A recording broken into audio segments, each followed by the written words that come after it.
रुचि, थोड़ी देर में किचन में आ जाना। रोहन की बुआ जी तुम्हारी पहली रसोई की रस्म करवा देंगी। और हाँ बहू, उनसे थोड़ा संभल कर रहना।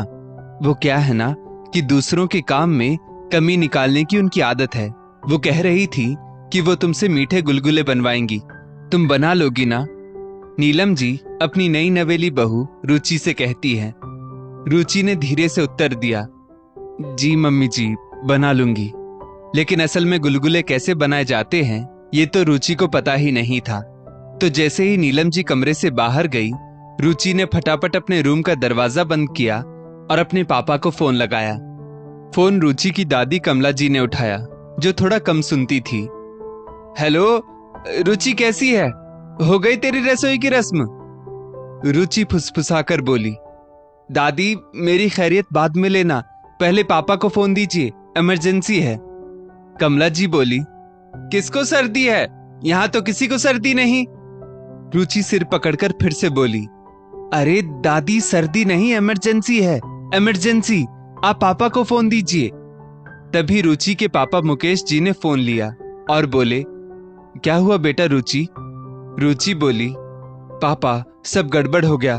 मैंने सोचा था कि रोहन के घर वाले मुझसे खीर हलवा बनवाएंगे, पर ये तो मुझसे गुलगुले बनवा रहे हैं।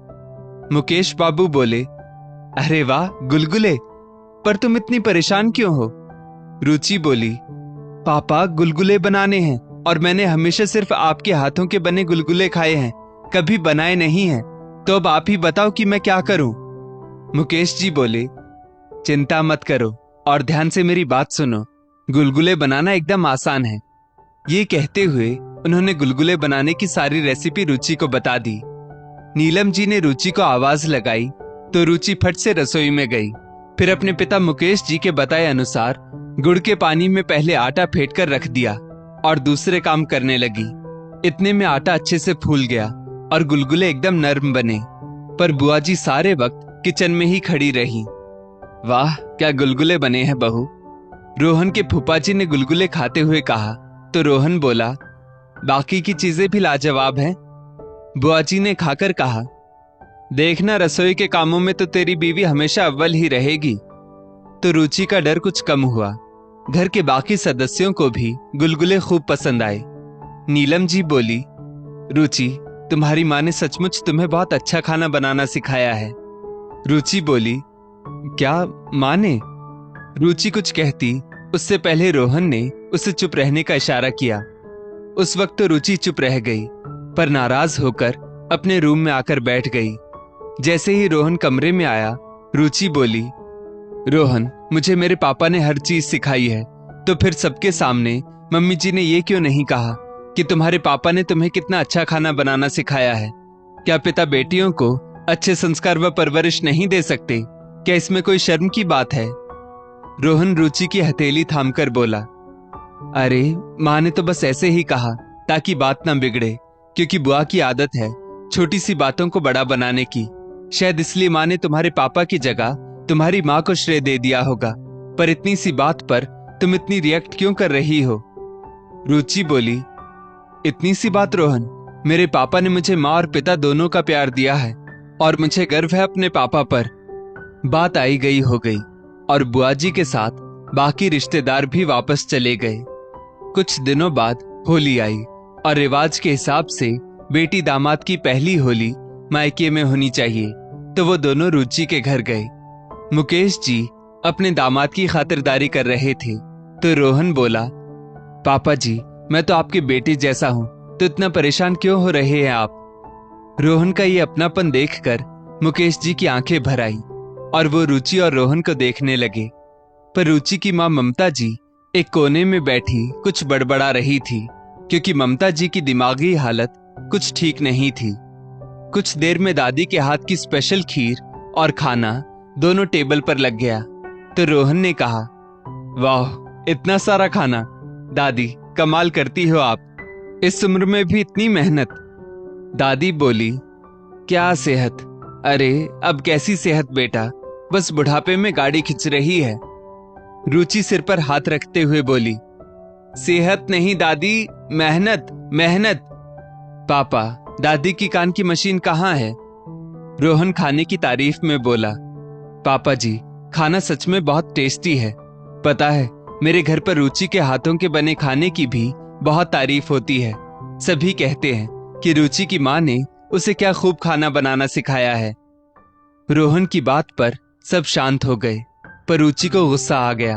तो मुकेश जी बोले, बिल्कुल, रुचि की माँ बहुत अच्छा खाना बनाती थी। मैंने उससे ही तो ये सब सीखा है, और वही कला मेरी बेटी में भी आ गई। रुचि एकटक मुकेश जी को देख रही थी। तभी उसकी दादी कमला जी बोली, रुचि, अब रोहन को थोड़ा आराम करने के लिए ले जाओ, वो थक गया होगा। रूम में पहुंचते ही रोहन तो लेट गया, पर रुचि गुस्से में बैठी थी। तो रोहन बोला, नाराज हो?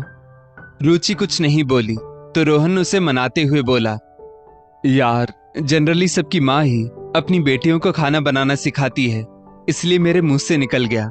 जानबूझकर मैंने ये नहीं कहा।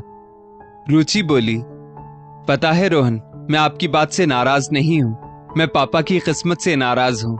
मैं बचपन से उन्हें ऐसा ही देखती आ रही हूं। रोहन बोला, बचपन से? मतलब तुम्हारी माँ शुरू से ऐसी ही है? रुचि बोली, नहीं, माँ शुरू से ऐसी नहीं थी। ये एक बहुत बुरे हादसे के बाद हुआ, जब मैं महज 2 साल की थी। मुझे तो याद भी नहीं, पर दादी बताती हैं कि एक रोज माँ मुझे दादी के पास छोड़कर मेरे 5 साल के भाई निहाल को लेकर गाड़ी से कहीं जा रही थी, और कार का एक्सीडेंट हो गया था। भाई बुरी तरह से जख्मी हो गया था। फिर कई दिनों तक लगातार इलाज चला, पर वो जिंदगी से हार गया, और उसकी मौत के बाद मैं अपनी सुध-बुध खो बैठी। बस तब से आज तक वे ऐसी ही हैं।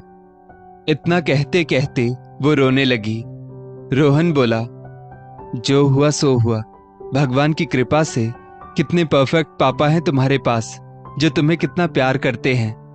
रुचि बोली, पापा के लिए ही तो मैं परेशान हूं। दादी से अब कुछ होता नहीं है, और मैं भी अब दूर चली गई। पापा अब कितने अकेले हो गए हैं, तो मैं ये सोच रही हूं कि क्यों ना आप और मैं यहीं रह जाएं। रोहन कुछ कहता उससे पहले ही मुकेश बाबू ने कमरे में आते वक्त सब सुन लिया था। वो बोले, रुचि, तुम पागल हो गई हो क्या? ये कैसी फालतू की बातें कर रही हो? दामाद जी के भी माँ बाप हैं, उनका भी परिवार है, और अगर वो नहीं भी होते तब भी मैं तुम्हें यहां रहने नहीं देता, समझी तुम? ये कहते हुए मुकेश जी गुस्से में वहां से चले गए। रुचि रोते हुए बोली, पापा कुछ कहते नहीं है रोहन, पर वो सचमुच बहुत अकेले हैं।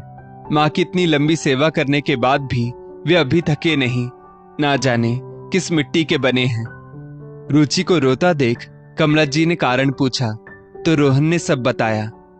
कमला जी बोली, बेटा, ये पापा लोग ना ऐसे ही होते हैं। जब बच्चे छोटे होते हैं तब तो वे फिर भी अपना गुस्सा बाहर निकाल लेते हैं, लेकिन बच्चों के बड़े होते ही ये गुस्सा पीना सीख जाते हैं, और बढ़ती उम्र के साथ एकदम चुप हो जाते हैं।